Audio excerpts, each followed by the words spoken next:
Hey guys, welcome back to Foul Play. Today I'm joined with Gemma. Gemma, why don't you explain who's with us today? I will. We're really looking forward to this interview today. A lot of people have asked about those in the keepers who took polygraphs. So today's guest is the owner and operator of Ortsec, LLC. It's a veteran-owned polygraph and security consulting company founded by retired FBI special agent. And that special agent is our special guest. So we want you to join us in welcoming William Ortiz. Hey, William. Hi, guys. Thank you for having me. It's an honor. If we could start, can you tell us about something about your background and your education so we can get an idea of how you got where you are? Sure. My degree is in criminal justice. I do have some graduate work on forensic physiology. I served in the Marines for 6.5 years. I was an FBI agent for 22 years. In 2019, I decided to hang the gloves and retire. And then about a month after, I opened a credibility assessment company based in Tampa, Florida. Can you talk a little bit about your experience as an FBI agent? Sure. 22 years, I did a lot of fun stuff. I started working domestic terrorism. Then I went to violent crimes, major offenders, street gangs. And then we had the 9/11 attacks. Bureau changed, priorities changed. Then I switched to international terrorism. Was specialized in Al-Qaeda. I work Al-Qaeda cases overseas. I'm an FBI certified hostage crisis negotiator. I'm also a certified SWAT operator and a certified polygraph examiner. So I just want to clarify, you said you were an FBI agent for 22 years. Yes, ma'am. So you must have started right around 9/11, correct? I joined in 97, September 1997, so about 4 years. Yeah. So you've traveled a lot being international. Yes, I've been all over the world, very exciting places and not so exciting places. And if you couldn't be more interesting enough, you own a polygraph business. Can you tell us about that and what kind of services you provide? Yes, sure. It's Ortsec, and it's a credibility assessment company. What we do is we interview people. We obtain evidence. We try to prove and disprove accusations. A lot of the work that we do is for attorneys. We also do pre-employment and maintenance interviews. Our interviews are legally sound and will produce as a stand up in court if needed. One of the tools that we use is a polygraph, and we use that to validate what people tell us when we interview them. So we travel. We have corporate clients. We have government clients, like I mentioned before, attorneys, just regular citizens. If people want to know the truth, then we're there for them. So when you say credibility assessment, what would that mean in not technical language? Could you give us an example of what that means? People will give us a story, and we're going to conduct specialized interviews to determine whether this person is telling the truth or not. Is he answering the questions the way an honest person would answer the questions? Not. And then at the end of the interview, again, we're going to strap sensors, components, and run data, a record physiological response. The individual physiology as he answers or she answered questions. And then with all of that together, then now we reach a result. Okay, this person is evidently having problems with the issue at hand or not. Are you called into court often to evaluate witnesses or people who were in jail? So we go to court only to discuss the result of our findings. And it's a little more complicated than that. So when we go to court, and I'm saying as an FBI agent, when I was asked to testify, I would not introduce myself as a polygraph examiner. I was just a regular FBI agent because we're not going to be introducing the results of polygraph as evidence. What we're introducing is what the person said to me. The admission, the confession. And if it's obviously legally obtained, then it is admissible. That confession is admissible in court. So that's what we would testify to in court. We're going to next ask you about the training that is involved in becoming a polygraph examiner. Sure. So there are different types of polygraph examiners. You have federal polygraph examiners, like I am. Then you have state and local police polygraph examiners, and you just have a regular polygraph examiner with no law enforcement background. I can tell you about becoming a federal examiner. We go to a polygraph training center. We call it NICA, just a National Center for Credibility Assessment. And that is in Fort Jackson, South Carolina. So that's where all the three-letter agencies send their prospect examiners, FBI, CIA, NSA, and all those three-letter agencies. I went through it in 2010, and I believe the training was 3.5 months.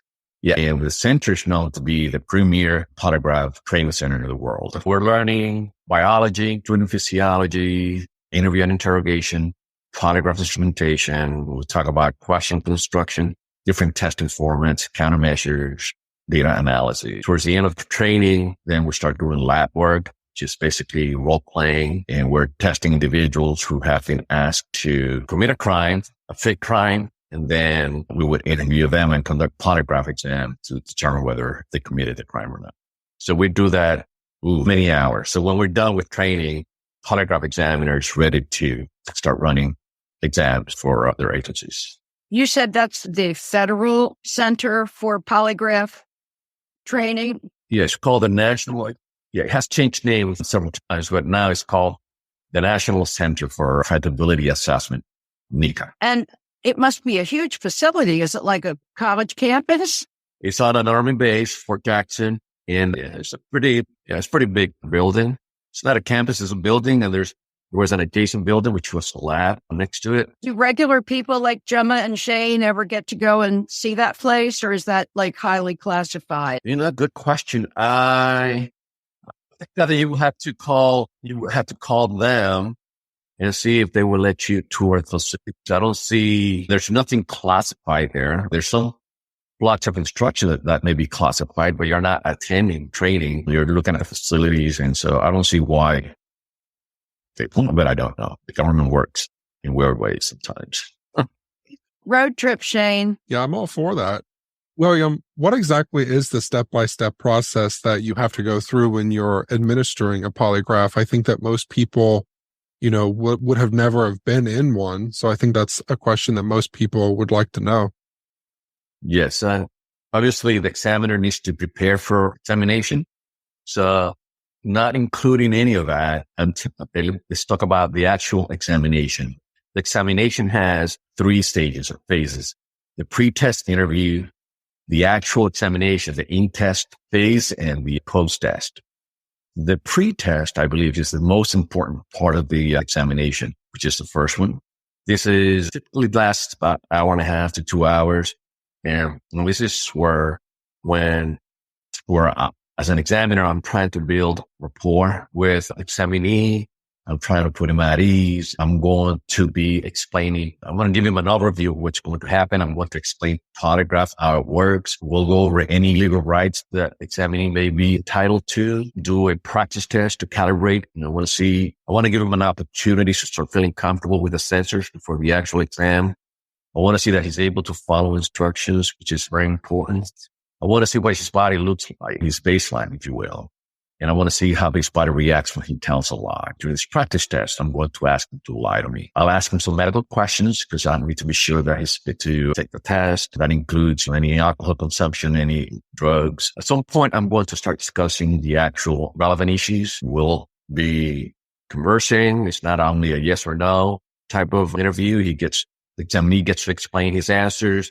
If he has any questions, at the end of the pretest, I need to make sure that he understands exactly what is it that I'm going to be asking him. As a final step, so the pretest is I'm going to review the actual questions the examinee is going to be asked during the in-test. Again, just for me to make sure that he or she understands what he's going to be asked.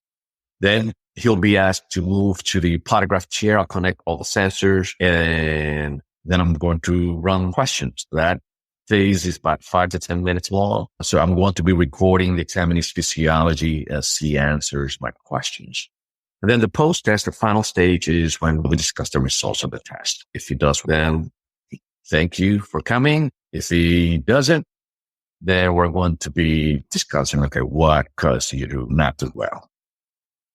Okay. That's basically it. Obviously, the examination is recorded. The examinee is told that the examination is recorded for their protection, for my protection, and for quality control purposes. What we're used to seeing is the in-test part. That's what we see on television, right? Because it's so dramatic. So I'm interested in what the paper that's got the needle that goes back and forth. What exactly is that measuring? And you talked about sensors. So where are the sensors and what do those marks on the paper mean? So those needles represent, and by the way, we don't have needles anymore. That's old school. Now it's all computer based. The needles those are channels. We have 2 pneumograph channels. That's respiration. So you have 2 tubes, one high across your chest, another one lower across your abdomen. So I'm going to be looking at your upper respiration and breathing and upper body movement. Then we have the electrodermal activity plates. They go on the fingers, and those are used to record sweat gland activity. Then the cardiac cuff is like a blood pressure cuff, records heart rate and blood volume.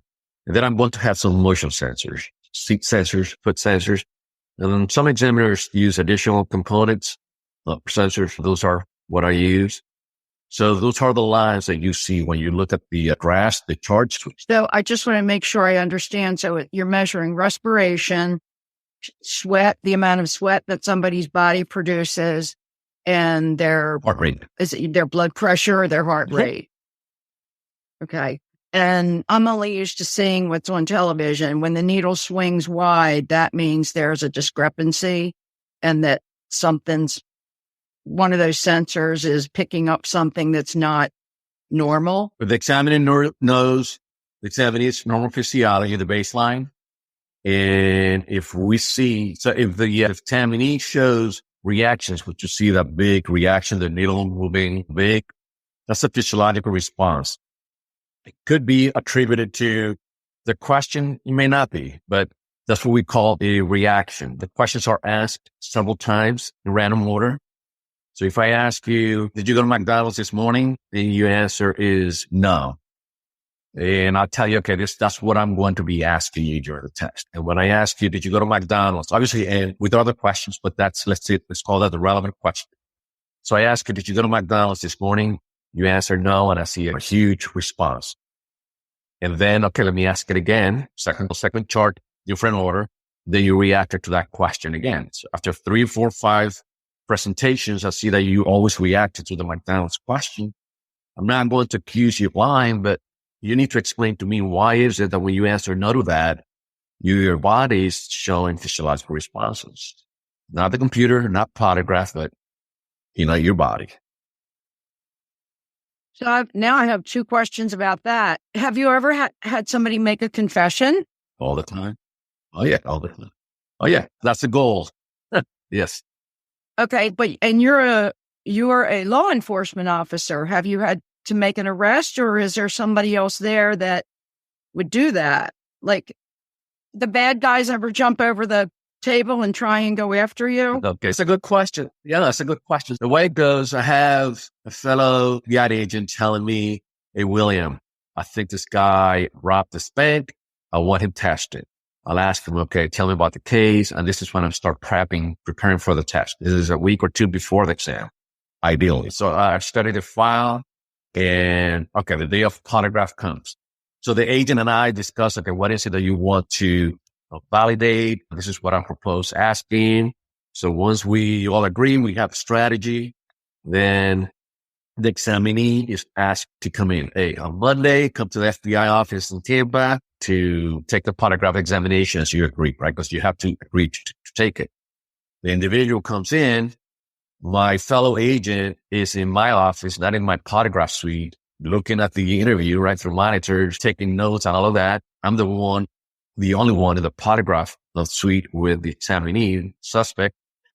And let's say he admits to robbing the bank. Guess what? My fellow agent is already paying attention and taking notes, and okay, yeah, we're going to take this guy. Chances are that he's going to, once I give him the green light, okay, we're done. Then the agent walks in and he's put into handcuffs. Right? But it depends. It could be allowed to walk, go home, and be arrested a lot later. Yeah. So so I don't put the handcuffs myself. Yes, when I was investigating, yes, I did put handcuffs on people. But once I became a full-time polygraph examiner, my job was to interview. A lot of times we had to refer cases to the locals because it wasn't let's say you're an applicant, so you're not the suspect of a federal crime, that during the applicant examination, you confess to committing local crimes, then we will call the jurisdiction, and this guy is touching kids, and take them. Did you say that the person who's taking the polygraph examination, they're given the questions ahead of time? No. Did you say they know? They're not? No, they don't. Okay. So is there anybody that we would know, like any names of any really big bad dudes that you've administered polygraph to that you can share? There was a very high profile case out of St. Mary's, Ohio. So it was a very old case. It was a murder case. And it was, at the time, a 71-year-old man was found beaten to death at home. So that case was solved, I want to say, for over 30 years. So at some point, the PD decided to go over old cases, and they decided to contact the FBI for assistance. The FBI reviewed the case, and they suggested to polygraph a suspect they had back then. The police did not have enough on the individual, so that's why he was never arrested. Anyway, I interviewed him, and he admitted to killing an individual after 30 plus years of the committing the crime. Yeah. So that was a big case back then because it was small town USA. You don't kill people there. It sounds like polygraphs, when you get them in there, I don't know if pressure is the right word for it, but they feel like they're in an honest mood, I guess. I don't know that. I agree with you. I don't know that pressure is the right word. Is people come in nervous, anxious, and oh my goodness, what's going to happen to me? As an examiner, my job is to negate all of that. I'm going to put you at ease. We're going to become buddies, and you're going to feel so good. You're going to like me, and you're going to want to talk to me.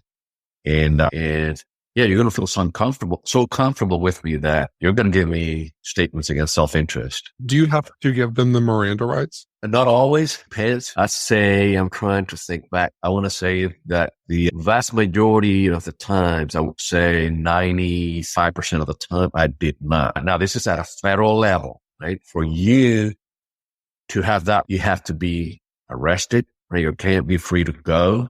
Or if you came in willingly, you drove your car, but if I know that you're going to be arrested right after the interview, then yes, I do need to advise you of your right. But otherwise, I don't have to. Even if you tell me, yeah, I killed that man, I can continue to test you or interview you without any rights. Now, if you tell me, I think I want to talk to a lawyer, then yes, that's the end of it. Now I need to get an attorney. It's not just, you need to say, I want an attorney. By just insinuating that you want an attorney, that'll be enough for me to stop the interview and get an attorney. I don't want to lose evidence. So if you say something to me like that and I don't get you an attorney, and then you tell me that you killed the person, guess what? I'm going to lose that evidence. And people have to come in to talk to you voluntarily, don't they? Or they don't have to be forced to do it? If they are forced, then they're not going to be tested. If I have a client, I have an examinee, or I have a suspect, and when I'm, again, going through my pre-test phase, where we're discussing the consent forms and all of that, if I see that he's forced, then I'm wasting time. I'm going to lose the evidence. So I'll tell them, hey, you don't have to do this. I close that door for your privacy. But if at any given time you want to stop this interview, you're free to do that. That's how I do it. And that probably also helps them feel like you're on their side too. That makes sense. William, can a liar pass a polygraph? And can an honest person fail a polygraph? Yes and yes. That's when I go back into the examiner. Polygraph, again, all it does is records physiological responses. What makes a difference is the examiner. If I don't conduct a good interview, I'm not even asking the right questions, I have an inadequate interviewing environment, I'm unprofessional, I'm engaging on unethical behavior, all that can affect the results of the test. I can't make an examinee fail the test, and I can help an examinee pass the test. I hate saying that, but that's really how it is. So that's why it's important that when you're looking for an examiner, that you hire the right examiner. So let me give you an example of how someone who is being truthful can fail the test. I'm asking you whether you've ever, let's go back to applicant testing, screening testing. One of the questions I'll ask you, have you ever sexually abused or assaulted another person, anyone, right? Let's say the honest answer is no.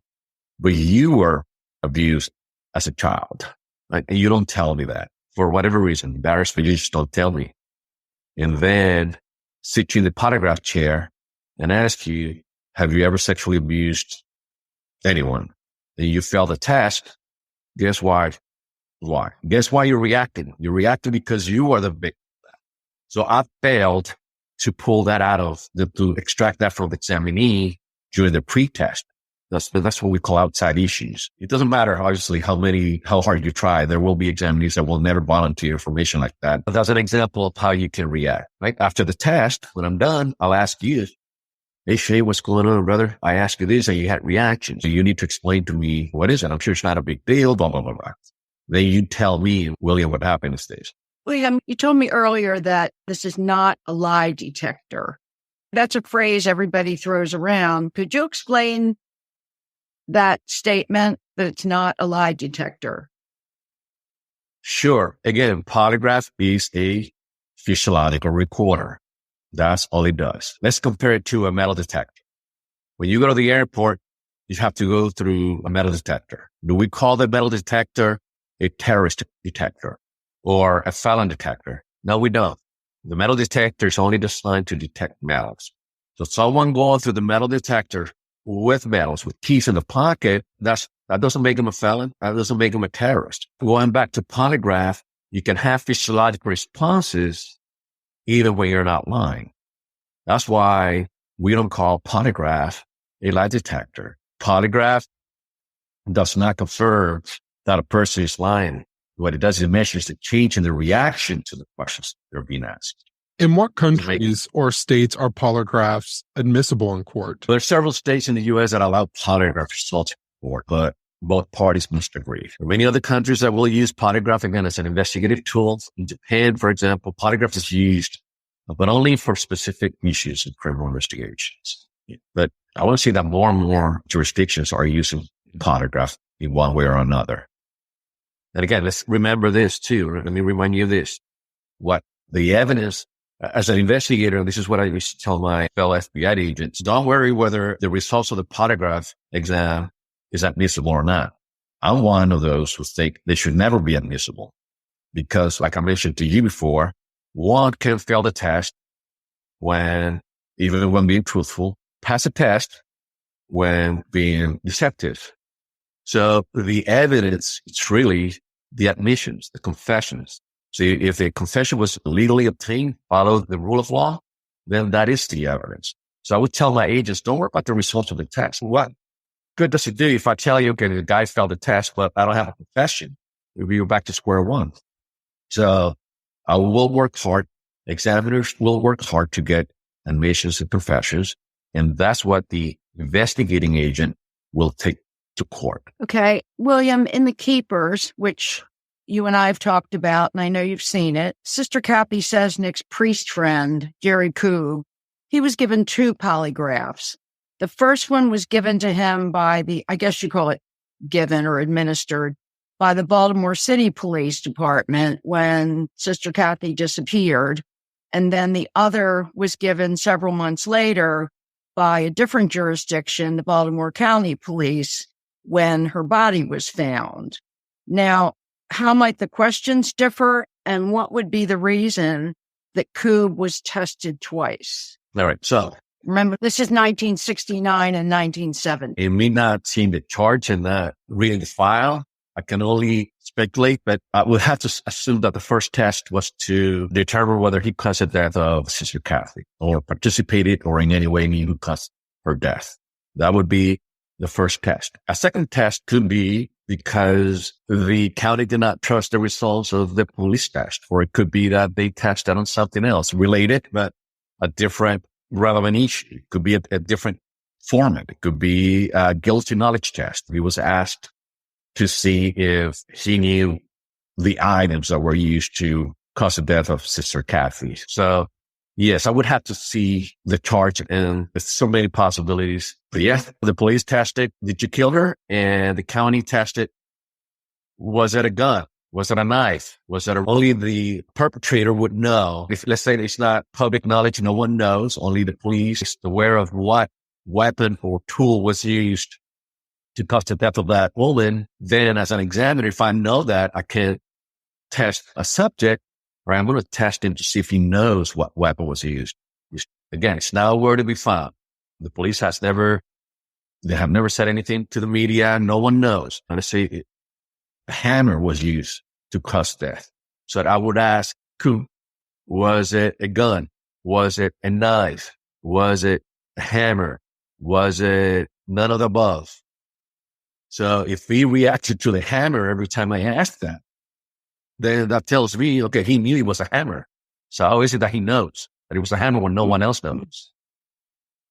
I have a follow-up to that. Once Sister Cathy was found, she was in the county, the missing person case was closed because it was turned over to Baltimore County Homicide. I was able to get the missing person report with a local Maryland Public Information Act.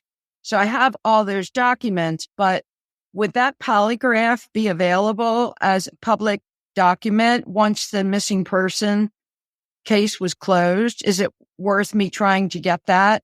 Would that be in those files too? Yes, I would try to get that. I don't know what the local policy is, rules and regulations, but if you're able to get that, I'd love to review those charts and see the report, because I may agree with the examiner's conclusion, or I may not explain why I don't agree or agree with it. But yeah, I will get both exams. I doubt that I will be able to get it, but I'm going to try. We never thought about getting that, Shane, when we got everything else. We have everything else, but we don't have that polygraph results for the missing person case. So putting that on my list now. Yeah, I think that would be worth it. William, also, Jerry Koob's friend Pete McKeon, he claimed that he was with Koob that night, and he was also polygraphed, but on a different day. If the two men talked in between their tests, how could that affect their results? May or may not. The two discussing the exam actually would not affect the results. What it would do is just give Pete the benefit of knowing the questions, if in fact was asked the same questions, but he compared him. For your kids. For your career. For your parents. For yourself. For the people who believed in you when no one else did. You know why you want your degree, but you might not know how to make it happen. That's where IWU comes in. With more than 160 online programs and convenient courses that fit with your schedule, we can equip you to achieve your dreams without putting the rest of your life on pause.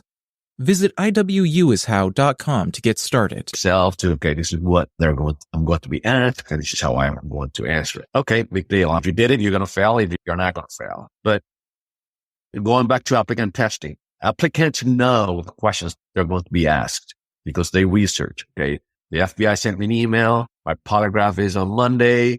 Let me go online and see what to expect, learn how long it's going to be, blah, blah, blah, blah. Yeah, people know what they'll be asked. Now, I don't know if what exams were exactly the same questions, that the questions were the same ones, but yeah, it would not affect the results of the test.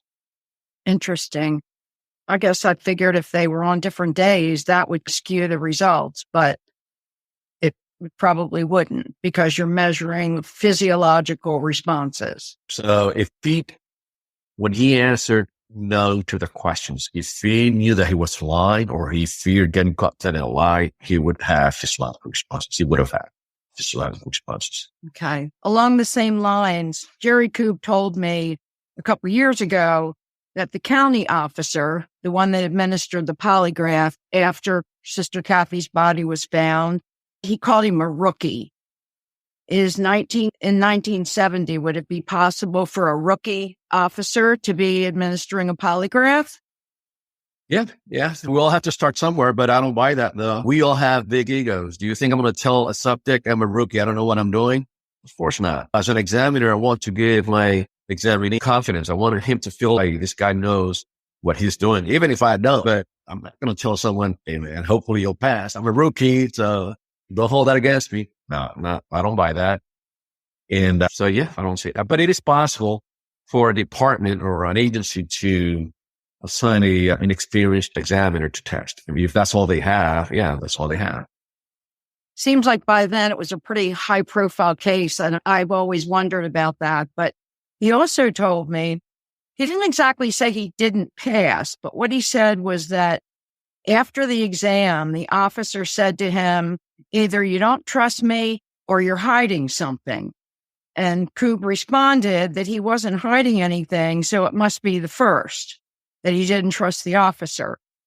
What would that infer to you? Yeah, I would think that he passed the test. If you failed my test, you're going to know. I'm going to tell you, hey, you failed my test. There's no doubt in my mind that you did whatever the allegation is, right? And then we're going to start talking about, okay, what led you to that, blah, blah, blah. When we are vague like that, is an indication that he passed the test. Again, I would have to see the charts. Maybe he was a rookie and he didn't know how to score the test. Obviously, I don't want to believe that, but I want to say that's a typical, what we call it, post-test of someone who passed the test. Because we're asking control questions. And if you're reacting to the control questions, obviously we're going to say, okay, you're hiding something, but we're not going to the relevant issues. So yeah, if he had failed, did you cause the death of that woman? That examiner had to interrogate the examinee. And he would have known. To follow up on that, when people normally fail polygraphs, is that normally made public information? It's all part of the investigation. And if the investigation is not for public consumption, then no. Can certain personality types pass polygraphs without blinking an eye if they're very good? I personally don't believe that. We got to go back to what polygraph is. Okay. The one that will determine whether someone passed or not is examiner. The polygraph, again, I'm recording physiological responses. Let's say you don't feel any remorse for killing someone, right? And you may actually believe, if you believe it's not, if you believe it to be true, then it's different. But if you know you're telling a lie, that cognitive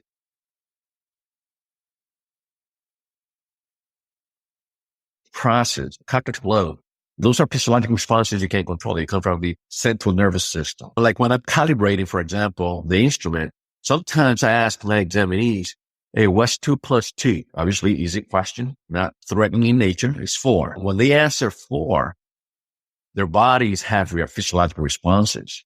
It's because of all that, because of the thought, right? Lying is intentionally done. So the same thing, because you're intentionally lying. Okay, this is when I need to lie. You're going to show reactions. Yeah, I don't buy that psychos can pass the test. No. So for Jerry Koob, it would be up to him to tell people if he failed or passed a test. That wouldn't have been something that would have been released to the public. Is that correct? Yeah, he's not going to tell you. And for you to know for sure, you would have to go back to either the county or the police. Every time I've tested subjects, the FBI never went back. They never came out to the media. Hey, this guy failed. And I've tested very high profile exam individuals, and we never went to the media. Hey, he failed the exam. No, we don't do that. And would it be fair to say that if someone were to fail a test, you wouldn't want people to know that? That's not a very good thing. But also, if you were being tested by someone who was a rookie compared to someone who has done it for many years like yourself, if you found someone failed a test versus a rookie found someone failed a test, or if you found someone who passed a test versus a rookie who found someone who passed a test, would you say, in your opinion, that your findings would be more accurate than the rookie's finding? I would. My answer to that is this. Let's go to the test. Let's say it was recorded. Like now we have to record exams. I would want to hear the recording, because if a rookie ran a test the way it's supposed to, it's going to have the same result that an experienced examiner is going to use or to obtain. Is there ever instances where examiners have different opinions? Oh, yes, all the time. Because of experiences? Yes, all the time.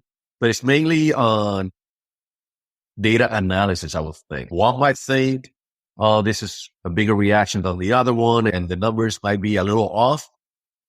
But that's actually rare, I want to say. I mean, that we have a QC process, quality control process. Agencies have those. And at times, an examiner will send to quality control a passing test or failing test, and quality control will reverse that. Quality control being another examiner. So yes, two examiners can disagree. Yes. Good. Thank you for answering that question. That was a very thorough question. Before I ask this question, one thing that you mentioned earlier, I feel like you, Gemma, I'm just jumping around, asking all these questions. This is not like me. I'm asking a bunch of questions. It's not on my paper. Earlier, you had... I see a job in your future, Shane.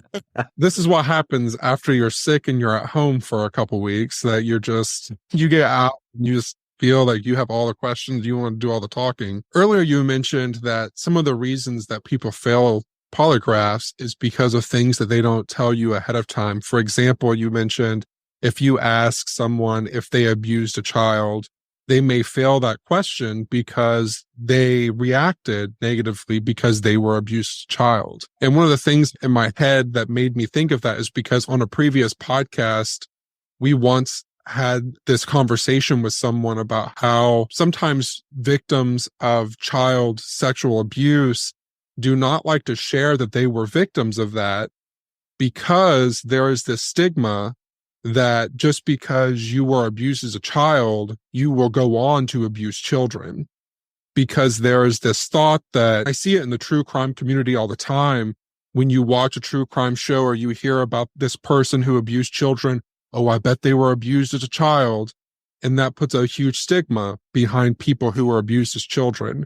So I just want that to resonate with listeners for a moment, that people who are abused as children don't always speak about it because of that stigma behind it, because of that reason. So going back to the actual question that has nothing to do with what I just said, how has polygraph technology changed since that time 50 years ago? I know you mentioned that the needles that we still see on TV now is not a thing. That's kind of a Hollywood thing. Yeah, so it has progressed tremendously. We're digital now. We're not using analog equipment. We don't have those big boxes and printers in the polygraph room and charge printing as we're asking questions. It's all digital. We even have software that will score charge. Not that I use those, but that testing formats have changed. Scoring techniques have changed. Polygraph now is a lot better than it was years ago, and it continues to improve as we speak. We have a lot of people doing research, and we're only trying to make it better. William, okay, here I am being random. Is it necessary to be a law enforcement officer in order to be a polygraph administrator? Yes and no. Yeah. In the FBI, you need to be a law enforcement officer. In some agencies, you don't have to. But in general terms, you don't have to. Anyone can be an examiner. Now, in the FBI and certain other three-letter agencies, and I'm sure local police too, one must be an investigator or law enforcement officer because, again, a big part of polygraph is interviewing and interrogation. And you need someone that has experience and the right amount of training to do that. Polygraph, I say anyone can operate the instrument, right? Attach components and run it. All right. So now we know that you failed the test. Now what? That's when training and experience comes in. But to answer your question, you don't have to be a law enforcement officer. Okay. Like right now, I'm taking courses in criminal justice. And everything you talked about is part of that program. And would I be able to be trained as a polygraph administrator if I had my degree in criminal justice? Yes. It could be any degree. And all you have to do is look for a reputable polygraph training center, one that has been accredited by the American Polygraph Association. And join them. If you meet the requirements, that is it. You become a polygraph examiner, then maybe we can work together. I was going to say, I'm going to come and work with you. Okay. Sure. We could be, right, Shane? The way we dig. Okay. So here's your opportunity to say anything you want, any message you have for anybody who is, I think this would be a really cool career. If there's like somebody who wants to go to college and doesn't want to go into law enforcement, but likes this technical side of it, I would think that would be a very interesting career. Everybody was going to be like a CSI person, and now that's waning. So what would you like to say to our listeners? I just want to remind people that, again, polygraphs is not a lie detector. It is a physiological recorder. What makes difference in terms of accuracy is the examiner. So if you're looking into getting one done on yourself or someone else, looking for peace of mind, you want to know the truth, make sure you examine the examiner's credentials and make sure you're hiring a competent examiner. We want to thank you so much for your time today. Yeah, thanks, William. And before we let you go, because I'm such in a question-driven mood, I'll have one more question for you. And I know this is going to be a question that a lot of people have that I want to go ahead and ask you, especially in the true crime community. And I think in the public's eye in general, there's a lot of, I think, distrust. And maybe it's because of TV, of polygraphs. Why do you think that is? Is it because of the way that Hollywood portrays it, or because of people who have misused it? It's a combination of so many factors. Yes, Hollywood, also lack of controls. Like in some states, like in Florida, you can be an examiner and you don't need to be licensed. You want to become an examiner on YouTube, you get yourself a nice website, you buy the equipment, and now you're competing against me. And you do a very bad polygraph, and now you're hurting our reputation. And in the scientific community, they have a valid point. A lot of times we can't replicate. I can do the same thing with you, and another examiner does it the same way and gets different results. Then that can be problematic. At the end of the day, this is what I tell new examiners and fellow agents. The person who really needs to believe in polygraph is the examiner. I need to trust my charts. If I were to show you a picture of LeBron James and I told you that's not LeBron James, that's Michael Jordan, there's nothing I can say to you to convince you otherwise. So polygraph, the chart, that's a picture of you lying to me. So there's nothing you can say to me that will persuade me otherwise. So when I do my interrogation, start my interrogation, I want to say I have the upper hand. A regular investigator, he might think that you robbed the bank, but after an hour or two of denials, he might start second guessing himself. Maybe he didn't do it then. You will identify that right away. You're going to be like, okay, I got it. If you have an examiner who trusts his chart, that's not going to happen. If I have to be there 4 or 5 hours, that's what I'll do. But I know you robbed the bank because I have a picture of you robbing the bank. Right? So I don't pay much attention to, what people say, oh, it's bogus, that doesn't work. Okay. Yeah. If that's how you feel, then take the exam. Let me do my thing. You say you did not rape that woman. All right. Okay. Let me do the test. And at the end of the interview, 2 people will know whether you raped the woman. And that'll be the examinee and examiner. So what you're saying is we have to trust the integrity of the examiner, ultimately. Yes, at the end of the day, it's the examiner. If I don't know how to construct the right questions, I may not cover all the elements of the crime, or I might cause you to react or not react.